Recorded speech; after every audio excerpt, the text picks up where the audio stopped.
국가와 국민이 아닌 정권에 헌신한 박지원, 서훈 두 전직 국정원장 진실을 위한 철저한 수사가 필요합니다. 어제 국가정보원이 박지원, 서훈 두 전직 국정원장을 대검찰청에 고발하는 사상 초유의 일이 발생했습니다. 지난 6월부터 국정원은 자체 조사단을 꾸려 고강도 내부 조사를 진행했습니다. 그 결과 진행된 이번 고발 조치는 국민에게 정보 왜곡이 있어서는 안 된다는 국정원 차원의 강력한 진상규명 의지가 반영되어 있습니다. 박 전 원장의 고발장에는 2020년 해수부 공무원 피격 당시 첩보보고서 삭제 혐의가, 서 전 원장에 대해서는 2019년 기순어민 강제 북송 당시 합동조사 강제 조기 종료 혐의를 적시했다고 합니다. 언론 보도에 따르면 국정원이 지난 2020년 9월 고 이대준 씨가 대한민국 국민이다, 공무원이다, 구조해달라는 취지로 북한군에 구조 요청했다는 감청 기록을 확보했다고 합니다.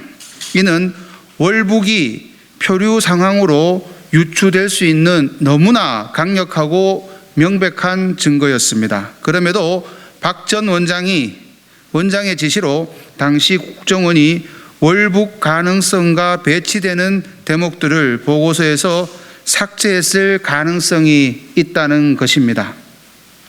박 전 원장이 공용 전자기록 손상 혐의도 받는 만큼 고 이대준 씨 관련 전자기록에도 손길이 미쳤다는 뜻일 수 있습니다.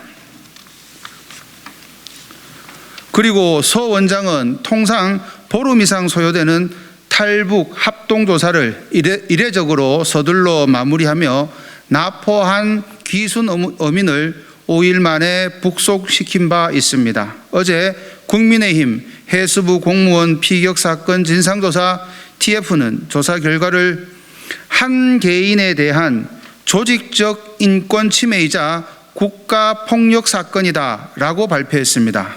고 이대준 씨는 생전에 국가로부터 구조도 받지 못하고 사후에는 정부기관의 조직적인 월북몰이에 희생된 것으로 밝혀지고 있습니다.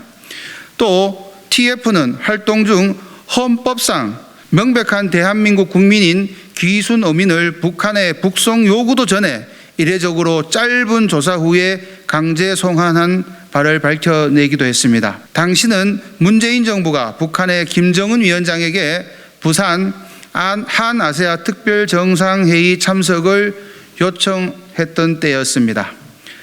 박 전 원장 재임 당시 국가정보원은 원훈을 국가와 국민을 위한 한없는 충성과 헌신이라고 적었습니다. 하지만 이번 고발로 두 전직 국정원장에게 국정원은 정권을 위한 한없는 충성과 헌신의 수단이었음이 드러나고 있습니다.